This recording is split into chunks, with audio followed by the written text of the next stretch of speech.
Some of you wonder what Bazm-e-Sukhan means. So I would like to let you know, Bazm-e-Sukhan means a group of people working together for better communication. Bazm-e-Sukhan is a non-profit voluntary organization serving the community since 1984. We are committed to building strong and healthy communities and promoting unity, cooperation and harmony among different communities through communication. And of course, we are committed to promote artists such as poets, singers, actors in Urdu, Hindi, Punjabi, Gujarati and other languages. Over the years, scholars, poets, singers and other artists from Asia, North America and Europe has participated in literary and cultural gatherings organized by Bazm-e-Sukhan. Now we started a multilingual library which has books in Urdu, Hindi, Arabic and Punjabi, and we will be teaching these languages. We have videos in these languages and computer software also. We are doing interpretation services, we are providing translation services for different government departments. Since its start, Bazm-e-Sukhan has come long way. People who shared a deep bond with Urdu language basically started this association. But because of the growing interest of the South Asian communities in Edmonton, Bazm-e-Sukhan took under its wings the duty to promote Urdu, Hindi, Arabic, Punjabi, Gujarati and other languages also. In tonight's concerts, we have a very talented and unique young artist, Kiran, Ahluwalia, with her group, and she has her group too. She will be singing Urdu ghazals and also Punjabi folk songs. So this is very unique. Usually we have only ghazal singers, they sing ghazals, or if Punjabi folk songs, those singers only sing Punjabi folk songs, but she will be singing a combination of songs. So Bazm-e-Sukhan honored sponsoring her, and we are very lucky to have her with us tonight. Now I would like to request Hassan Nazar Ali to introduce Kiran Ahluwalia. Gentlemen, as you all know, we are gathered here tonight in order to listen to sweet melodies to be rendered by our tonight's artist, Kiran Ahluwalia.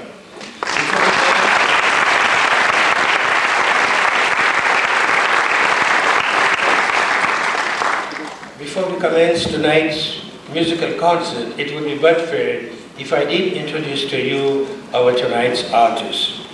First of all, Kiran will be accompanied by Tabla Nawaz Narendra Budakar, and Kiran Thakrar will be on harmonium, and Joy Ananda Sivam will be on guitar. They will be introduced to you later on by Kiran herself during the course of our performance. Kiran Ahluwalia was born in India to Punjabi parents. The family moved to Canada in the 70s, where Kiran grew up in Toronto. At that time, singers touring from India would perform in living rooms, and concerts were promoted by word of mouth. These concerts were not primarily for children. They featured a repertoire that was beyond the experience of a child. Kiran was, however, entranced by the sound and feel of the music. Having studied Indian music on a part-time basis throughout high school and university, in 1990 she quit her job and went to India to immerse herself in the rigorous life of a full-time music student. After receiving her training in classical music in Bombay, she traveled to Hyderabad. Here she found Vittal Rao, one of the last living court musicians of the Nizam of Hyderabad, a man of legendary vocal ability and kindness. He is a living link to the centuries-old ghazal tradition. Vittal Rao took on Kiran as his student. Taking advantage of an extended period of study in India, Kiran decided it was time to learn firsthand the folk songs of her ancestral region, that is Punjab. Traveling to small villages, Kiran immersed herself in the daily life and celebrations. She spent time with a number of traditional singers, absorbing their style and approach. Between her studies in India, Kiran has worked on radio journalism, record label management, and acquired an MBA. She has also scored music for dance and film. In her first recording, Kashish, which means attraction, Kiran has found the musicians in Toronto, London, and New York to realize her vision. Incidentally, this album will be on sale tonight during intermission. Ladies and gentlemen, Kiran Ahluwalia is now ready to share with you all one of the great vocal traditions of the world's culture. Please give a warm welcome to Kiran Ahluwalia and her group.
नब्ज़ दिल डूब जाए तो मैं क्या करूं नब्ज़ दिल डूब जाए तो मैं क्या करूं मैं क्या करूं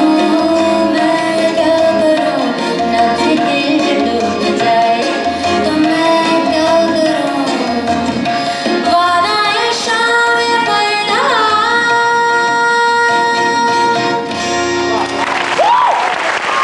This is my second time in Edmonton and again for a concert. Thank you for having me.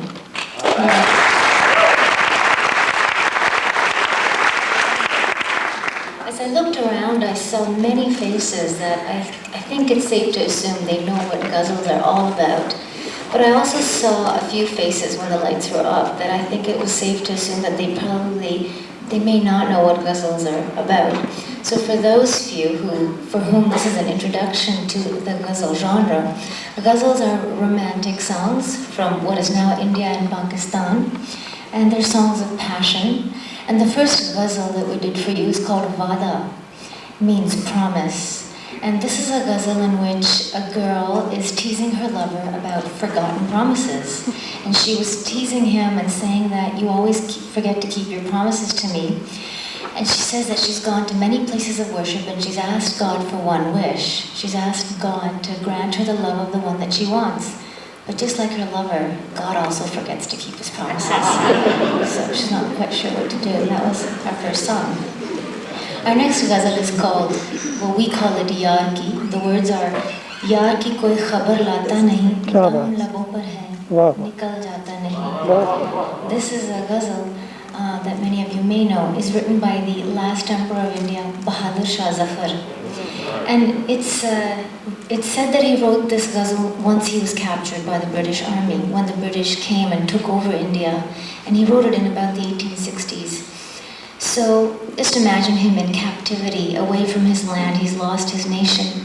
And what he's saying in this ghazal is that he's mentally prepared to take his last breath, but it's sort of stuck at the bottom of his throat. He's unable to let it go because he's waiting for someone to bring him news of his loved one. And in this case, his loved one, his Yaar, is his land, India. So this is Yaar Ki for you.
Ghazals are a genre that are said to have originated in Persia and traveled to what is now India and Pakistan in the 14th century.